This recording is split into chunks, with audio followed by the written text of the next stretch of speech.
Boa noite. Veja no Brasil TV dessa sexta-feira, dia 30 de agosto.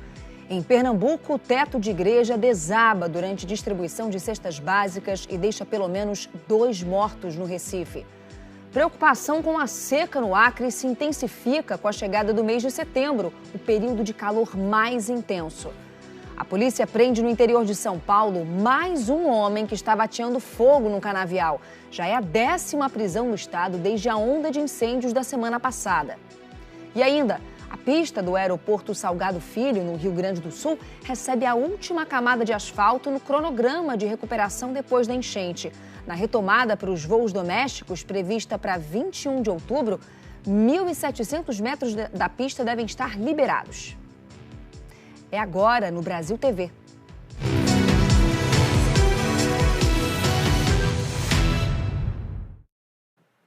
A gente começa o Brasil TV de hoje falando sobre o desabamento do teto do santuário do Morro da Conceição, no Recife, em Pernambuco. Foi durante uma distribuição de cestas básicas. O acidente deixou pelo menos 2 homens mortos e 22 pessoas feridas, segundo a Prefeitura do Recife. Havia entre 60 e 70 pessoas no local quando o acidente aconteceu. Os feridos foram levados para uma unidade de pronto atendimento e para o Hospital da Restauração, na área central da cidade. Não há informações sobre o estado de saúde dos feridos. O prefeito do Recife, João Campos, disse que a Defesa Civil vai averiguar o que causou o desabamento e se tem ligação ou não com uma instalação recente de placas solares no teto do santuário. A gente fala agora da seca que atinge várias regiões do país. No Acre, por exemplo, a preocupação se intensifica com a chegada do mês de setembro, que é o período em que a seca fica ainda mais intensa. Há exatamente 6 meses, Brasileia enfrentava a maior cheia da história do município. 80% da cidade estavam inundados pelo rio Acre, que alcançou o recorde de 15 metros e 58 centímetros. Agora, o cenário é totalmente diferente. Segundo a Defesa Civil, o rio Acre, aqui em Brasileia, se mantém acima de 70 centímetros. No último domingo, a medição feita indicou que a profundidade do rio estava em 69 centímetros. Essa é a menor cota já registrada desde que a medição começou a ser feita aqui na região em 1971. Esse quadro acendeu um alerta para as autoridades sobre o perigo de escassez da água. Na verdade, assim, essa seca, né, esse problema hídrico não atinge só os ribeirinhos e os indígenas, atinge a população em um todo, né? Porque racionamento de água não é bom para ninguém. Então, a gente precisa usar os nossos recursos naturais com muita consciência, né? Os produtores ribeirinhos só conseguem levar a produção para a Brasileia em pequenas embarcações. Um desafio para o seu Andrade. Não tá bom para navegação, só para quem sabe mesmo. Se não souber, você fica meio encalhado no meio do rio aí, né? Aí então, às vezes quebra a palheta, então o barco fica no seco e demora para sair. Segundo a Defesa Civil Estadual, não chove de forma significativa há mais de 50 dias. Sem chuvas mais intensas, os prejuízos seguem sendo contabilizados. Hoje a gente tem uma estimativa de 30% da produção da zona rural que foi atingida, né? A cadeia prejudicada mais é o cultivo do milho, né, e do feijão, que sofreu mais com essa seca. E também tem os pecuaristas também que têm sido afetados, né, diretamente dos seus pastos, né? A polícia prendeu no interior de São Paulo mais um homem que estava ateando fogo no canavial. Essa já é a 10ª prisão no estado desde a onda de incêndios da semana passada. O André Modesto tem os detalhes do caso. A Polícia Civil de Pindorama prendeu em flagrante um homem que ateava fogo num canavial ontem à noite. O vigia da plantação deteve o suspeito e chamou a polícia. Com Marcos Antônio Gomes Alves, de 39 anos, a polícia encontrou R$ 158 em dinheiro, um isqueiro, um maço de cigarro, uma caixa de fósforo e uma bicicleta. Todo o material foi apreendido. Aqui na delegacia, ele mudou várias vezes a versão do depoimento. Ele foi encaminhado à cadeia de Catanduva e vai responder por crime ambiental. O incêndio foi controlado por caminhões-pipa da própria usina. Nessas imagens feitas pela Polícia Civil, é possível ver que, além do canavial, uma grande área de vegetação nativa também foi destruída. A polícia vai investigar se ele faz parte de uma organização criminosa e se essa quadrilha tem relação com os incêndios que devastaram na última semana várias cidades aqui do interior. Desde sábado passado, a polícia prendeu suspeitos em 7 municípios. O suspeito já tem várias passagens pela polícia por roubo, furto e tráfico de drogas. A Polícia Ambiental multou o homem em R$330 mil pelo dano. Em Balsas, no interior do Maranhão, um incêndio que demorou para ser controlado fez moradores saírem de casa e até as aulas de uma escola serem suspensas. Em poucos minutos, o fogo destruiu toda a vegetação neste terreno particular. Segundo os moradores da área, o incêndio começou nesse outro terreno baldio. Começou dali, ali botaram fogo ali, agora ninguém sabe quem botou fogo. Acho que o vento jogou alguma cinza. Por causa do vento forte, a fumaça encobriu parte da Avenida Dr. Jamilton, dificultando a visibilidade dos motoristas. Quem mora próximo ao terreno também teve a casa invadida pela fumaça. Esta mulher precisou sair para proteger o filho de apenas 3 meses. Era tanta fumaça na escola que o Davi teve que voltar para casa, porque as aulas foram suspensas. Essa fumaça aqui estava incomodando muita gente, não dá para fazer atividade e aí a professora liberou a gente mais cedo. Isso aqui é um absurdo, prejudica muito a respiração da gente. Quando os bombeiros conseguiram controlar o incêndio, o fogo já tinha destruído toda a área. Agosto e setembro são considerados meses mais críticos para as queimadas porque a temperatura aumenta e a umidade relativa do ar cai. Só na área urbana de Balsas, o Corpo de Bombeiros diz que chega a atender até 3 ocorrências de queimadas por dia. Os bombeiros alertam que a população precisa fazer a sua parte, evitando o uso de fogo para limpar terrenos. Um decreto estadual proíbe essa prática até o dia 30 de novembro. Decreto estadual que proíbe o emprego de fogo nesse período, devido muitas peculiaridades que propiciam a propagação rápida e veloz do fogo.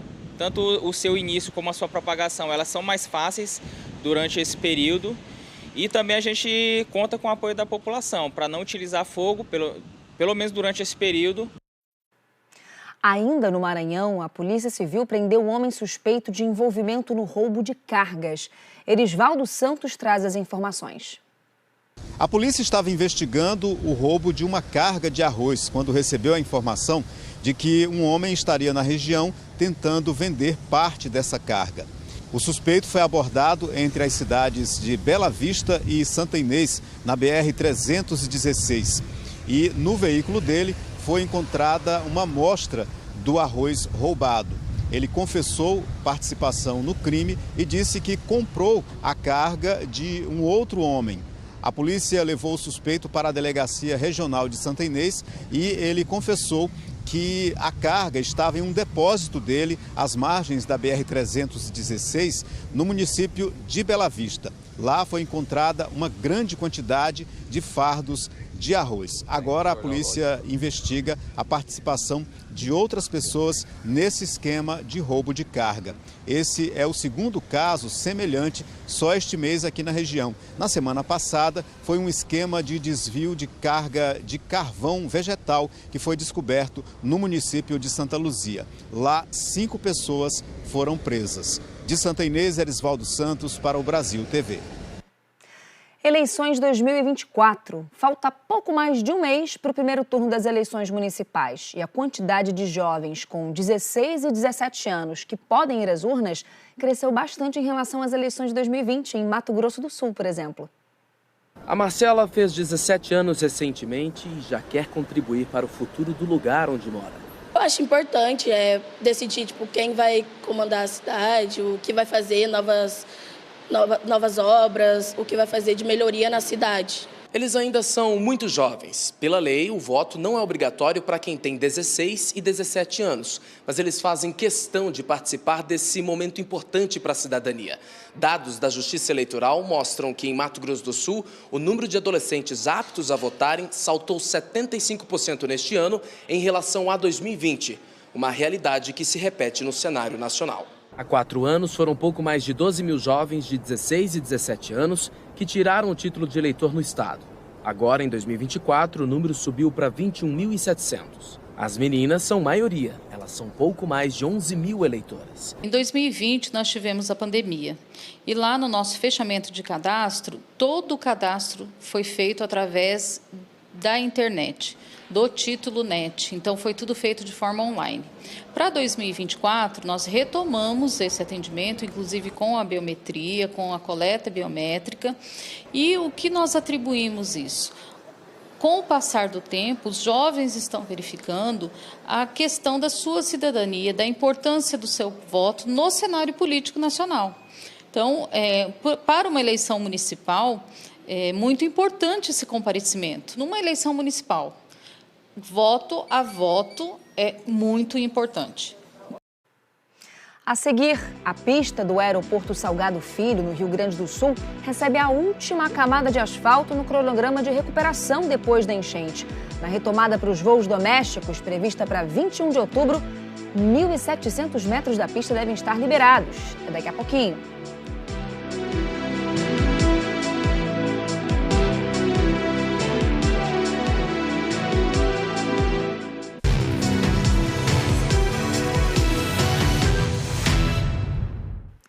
A pista do aeroporto Salgado Filho, no Rio Grande do Sul, está recebendo a última camada de asfalto no cronograma de recuperação depois da enchente. Na retomada para os voos domésticos, que está prevista para o dia 21 de outubro, 1.700 metros da pista devem estar liberados. Quem vê a normalidade do setor de check-in não consegue imaginar o que acontece 3 pisos abaixo. O térreo do aeroporto, que ficou 23 dias submerso, está em ritmo acelerado de obras. Lixas removem os danos provocados depois de tanto tempo debaixo d'água. Há setores em que a fiação elétrica e os equipamentos eletrônicos não foram trocados. No corredor que dá acesso às salas das autoridades de fiscalização, o som do martelo domina o ambiente. As esteiras de retirada de bagagens dos voos internacionais tiveram peças trocadas e reparadas e agora estão sendo instaladas. Já as dos voos domésticos foram remontadas. Toda a infraestrutura necessária para permitir a entrada e saída de passageiros das aeronaves está sendo reconstruída. A Fraport informou que aguarda o fornecedor entregar os aparelhos de raio-x. Este é o carrossel que recebe as bagagens depois do check-in. Aqui deste local, os funcionários das companhias aéreas retiram as malas e levam para os aviões. O equipamento já foi recuperado e está, neste momento, na fase de testes. 9 pontes de embarque que vieram da Espanha foram substituídas. As outras 7 foram reparadas. A enchente comprometeu equipamentos básicos para o funcionamento do terminal. Entre eles, a principal subestação que fornece energia elétrica. O setor que concentra o maior número de trabalhadores e de máquinas é a pista de pousos e decolagens. A longa e profunda fenda revela o tamanho do asfalto que foi removido. Quanto maior o tempo de exposição da água com esses materiais que são derivados do petróleo, maior a degradação. Os operários trabalham agora na colocação da última camada de asfalto. A retomada de voos domésticos prevista para outubro está mantida. Nós estamos bem na sala de restituição de bagagens doméstico. Essa infraestrutura vai ser utilizada agora para essa entrega parcial do aeroporto de 21 de outubro. O Ministério Extraordinário da Reconstrução informou que o retorno parcial vai permitir 128 voos diários. As operações de pousos e decolagens vão acontecer das 8 horas da manhã até as 10 da noite. O terminal ainda não vai contar com equipamentos que auxiliam os pilotos nos dias de visibilidade reduzida. Pousos e decolagens de aviões mais pesados que transportam exclusivamente cargas dependerão da disponibilidade de horários e da decisão das empresas que executam este serviço. E a retomada dos voos internacionais está prevista para ocorrer em 16 de dezembro. O Brasil TV fica por aqui. Outras notícias no Jornal Nacional às 8h30 da noite, hora de Brasília. Uma ótima noite para você e um excelente fim de semana. Tchau, tchau.